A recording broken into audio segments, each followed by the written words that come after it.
Well, hello, everyone. Welcome back to A Course in Miracles 365, Awakening to Love. I'm Reverend Tomas Garza, and special shout out and thank you to all of you who have tuned in recently and to all of the recent subscribers to this channel and for everyone who's left a comment. I really appreciate this. And it's really wonderful for me to know that you're out there interested and dedicated to your own journey, to your own spiritual practice. That's the best thing of all. It's what the world needs, clearly, at any point, isn't it? And I really am delighted that you're here. So what we're doing in this video series is we're embarking on the text of A Course in Miracles. Now, if you're brand new to this course, there are three major components to this. One is the text that we're getting into here. The other is what's known as the workbook for students. And then there is a manual for teachers, which is like a question and answer. It's an FAQ section, spiritual themed, very interesting. One could start anywhere, and frequently people know about the workbook. The workbook, by design, has 365 lessons in it, which are ideas for daily practice. And the idea here is that by doing one per day, maximum one per day, it could take a year to go through the workbook. And in 1 year's time, one could have gone all the way through it. Now, it frequently takes longer than that for many reasons, but that's what that is. The text gives foundational support to the workbook and vice versa. They're interrelated. That's why they're both here. What we're looking at in the text are some of the ideas upon which the workbook lessons are founded.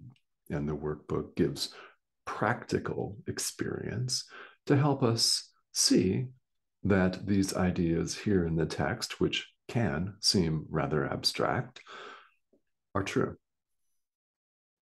Spirituality is all about practical experience, after all.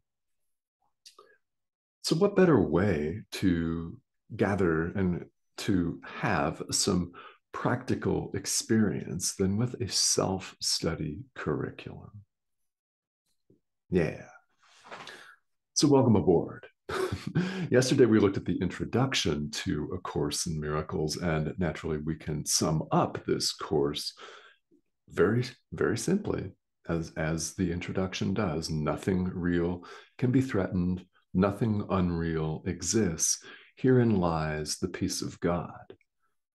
If you find yourself studying this material, attempting to practice this material, and you find yourself rather lost on a given day or confused about things, all of a sudden it seems like you may have hit a wall. Well, there's not a real wall for us to hit, but we have these experiences on the path, don't we? Those three lines are worth coming back to again and again.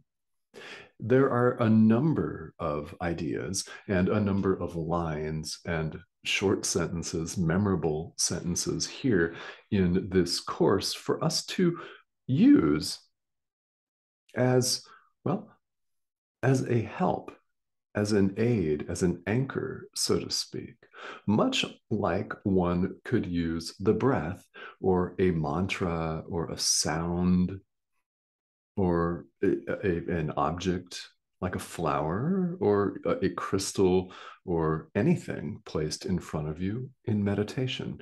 It's a support and an aid when you discover that your mind has wandered off.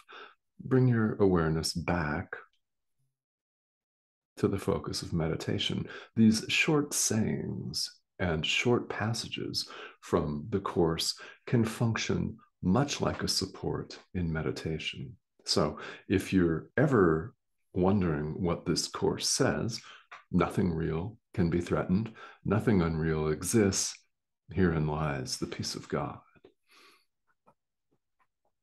Now, here we are in chapter 1 of the text. All right, if you've been through this before, there are many different reported experiences to this.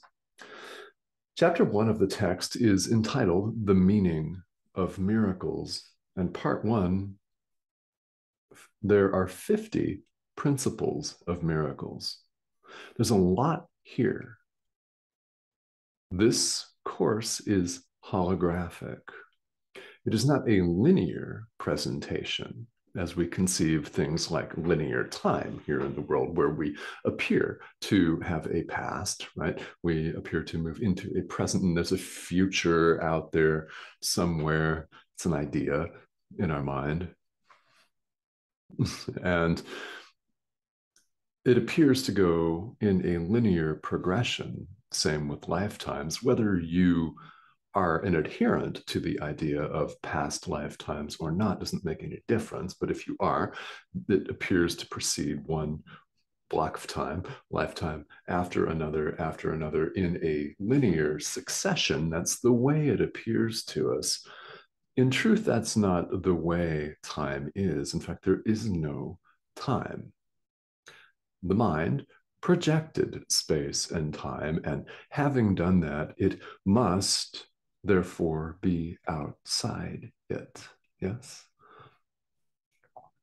So, what are miracles? There are 50 principles of miracles. In fact, there are 50, you can call them verses if you want to. There are 50 paragraphs here.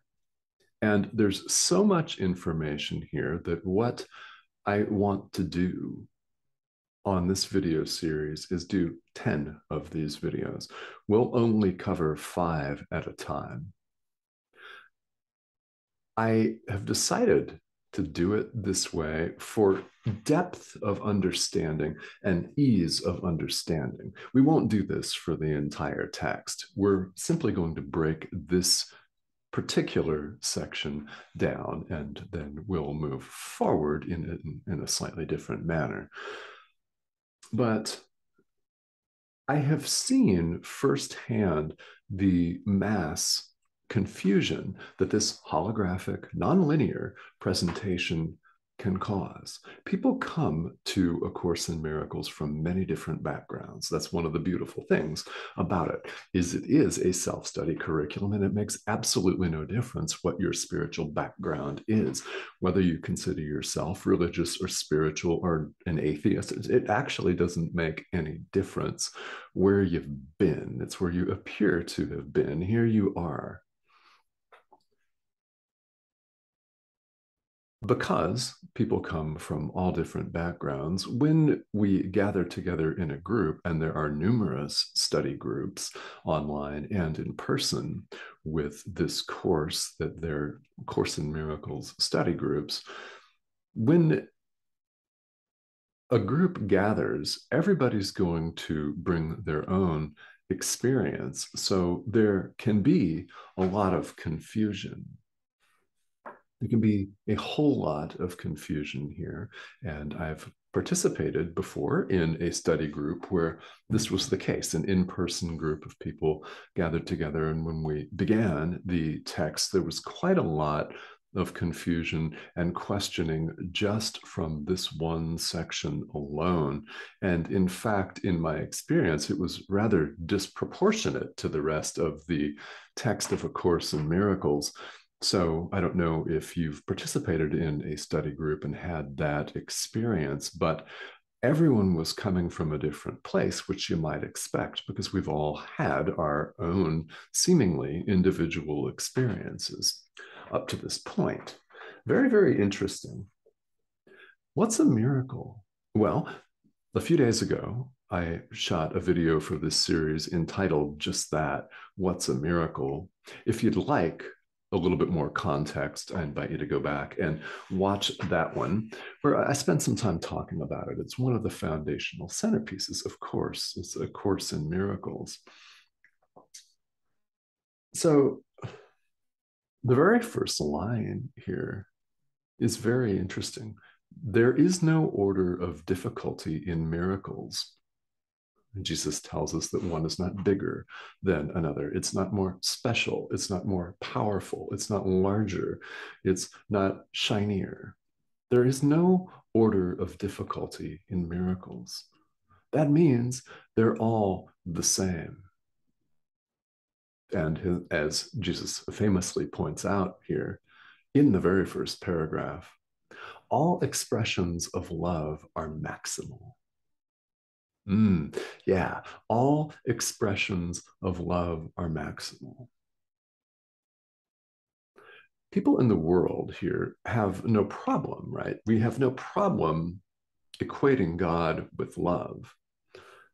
For the most part, all expressions of love are maximal, which means a miracle is an expression of love. It's an extension of love. And one is just as powerful as another. Raising the dead, apparently, moving mountains, walking on water is just the same as smiling at someone and wishing them good morning. Ooh, yeah, same. It's just the same as forgiving somebody in your own mind. Same. There is no order of difficulty, there's no hierarchy. One is not more powerful and more important than another. This does mean that we're all miracle workers.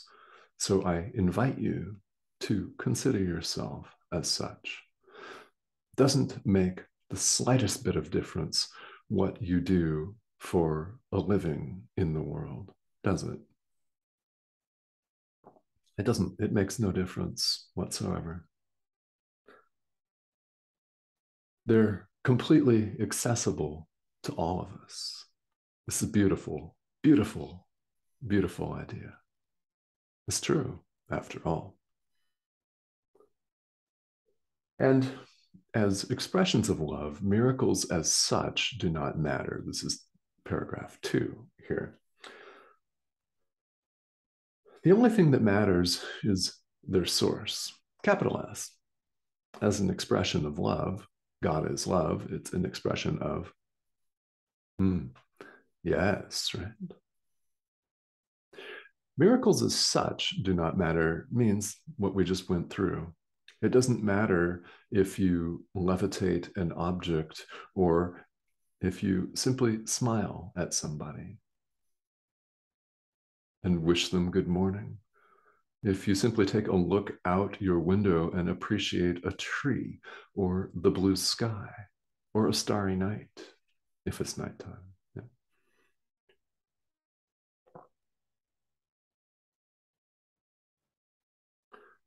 Miracles, paragraph 3, occur naturally.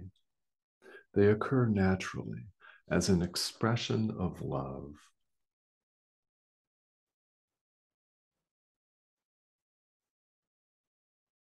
Anything that is an expression of love is a miracle. Anything at all.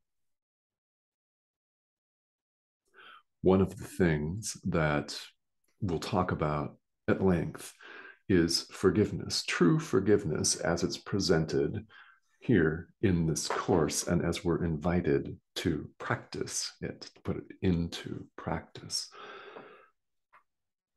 What's directly relevant here is that when we're observing the world, it seems like it's happening outside of us. Really, it's our mind that's projecting it.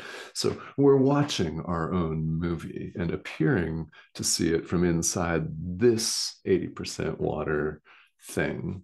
We're only appearing to be inside of this, but we're not inside it at all. We appear to be having this experience, and when it comes to forgiveness, something that's very, very helpful, whether you're a long-time course student and need to hear it for the 15,000th time, or whether you're brand new at this, is that everyone that appears to be outside of us is either expressing love or they're issuing a call for love. This is really a very important idea. Everything is either an extension of love, an expression of love, or it's a call for love. When somebody appears to act out on the screen of life, which we can see all the time, happens all the time. All we have to do is turn on our social media feed, and sometimes we don't even have to do that. I mean, they're occurring in our own mind. We picture people doing nasty things and saying nasty things in our own mind. We actually don't have to appear to see them in life, do we? They're going on in here. Yeah. So anything is either an expression of love or it's a call for love. It's a cry for help. When seen this way, the appropriate response is to extend love. What is the appropriate response to a call for love? It's to give love. All miracles, all forgiveness is an extension of love. Paragraph 4 goes on to tell us all miracles mean life. Oh, yeah, love, God, life. Same, yeah. God is life.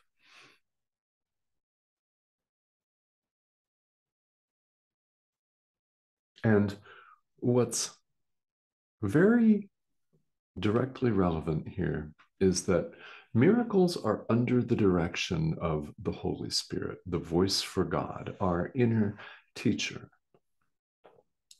Our inner teacher will show us and tell us what to do in any situation. Our job is to step to the side and allow our inner teacher to run the show, to direct our forgiveness. This is one of the most powerful prayers that one could ever utter. Please direct my forgiveness. Each situation appears to be different, so it calls for its own miracle, its own solution, which is why when we get into the practice of true forgiveness, we see that what we say in our minds, the words that we use, the thoughts that we employ seem to differ every time. What is constant and the same is the love that is behind it, the source that is behind it. The content is the same. The outward situation may differ. One extension of love is smiling at your neighbor and wishing her good morning. Right? Another might be really taking the time out and going deep and forgiving a local politician whom you view as lost in the world. That's putting it rather politely, isn't it? There's no difference between the two. One may appear to be easier for you than another. Wishing your neighbor good morning may seem a lot easier than forgiving a politician for what he or she, in fact, did not do, for what appeared to happen on the screen. However, with practice, they become the same, and we have the experience, they're always the same. We have the experience of the same ease forgiving the politician, wishing our neighbor good morning. They're the same thing. And with practice, one that seems hard right now becomes easier. It is intended that we practice this until it becomes habitual, automatic, second nature. Oh, yeah. What are the benefits to you? Calm, certainty.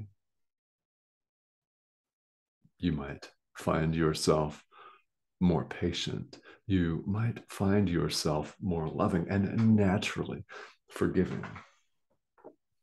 Try it and see.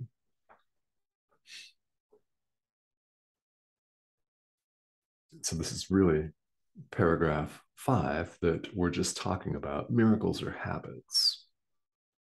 What do we have to do in order to instill a habit? Practice. We don't instill a habit from simply reading it in a book, do we? We can't.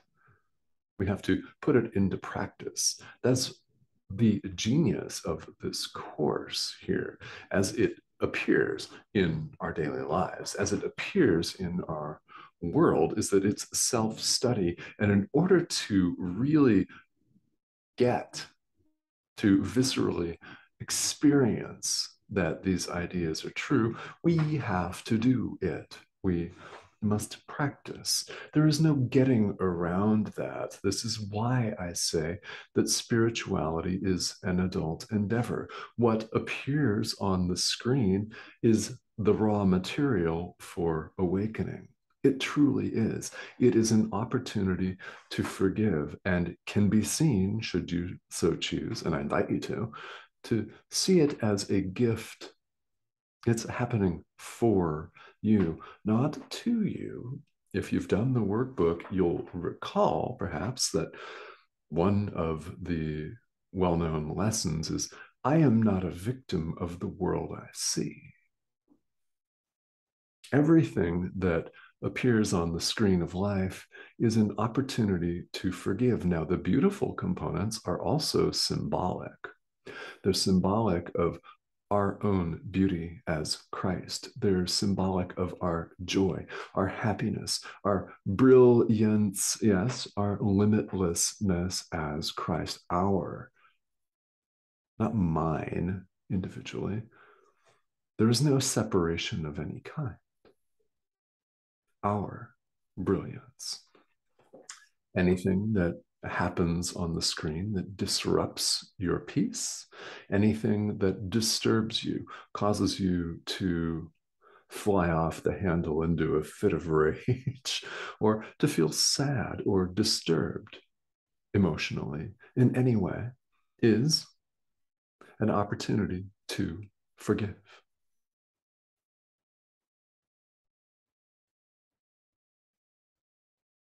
Miracles are habits and should be involuntary. So that's what we're doing here with spiritual practice, is we're getting to the point where they are involuntary, where it's more natural to forgive somebody than to use another F word when you think about them. Like that politician, or maybe for you it's your neighbor, right? Maybe your neighbor's all nasty and mean. I don't know, maybe they scowl at you, throw rocks in your pool. I don't know, right? I mean, who knows, right? We all encounter different situations in life. The content, love, forgiveness, yeah, the love behind all miracles, underlying them, is all the same. And let's just leave it with, there is no order of difficulty in miracles. All expressions of love are maximal. There are no gradations. Love simply is, and it's all on. It's maximal. Good news is it's who we are. With this course, we're, as the introduction tells us, removing the blocks to our awareness of this love. It's who we are. All right, guys, thank you as always for joining me. Subscription button right down here. Welcome to all of you who have just joined me. There's so much to say here in this very first part of the text. We're going to go 5 lines at a time. Next video, paragraphs, 6 through 10. A lot to say about miracles. Remember that each of us is a miracle worker. And I thank you, as always, for joining me. And really, really, if you get the time to watch all of this straight through and to read this material and to practice, let this sink deep. This course is designed to turn the thought system of the world on its head.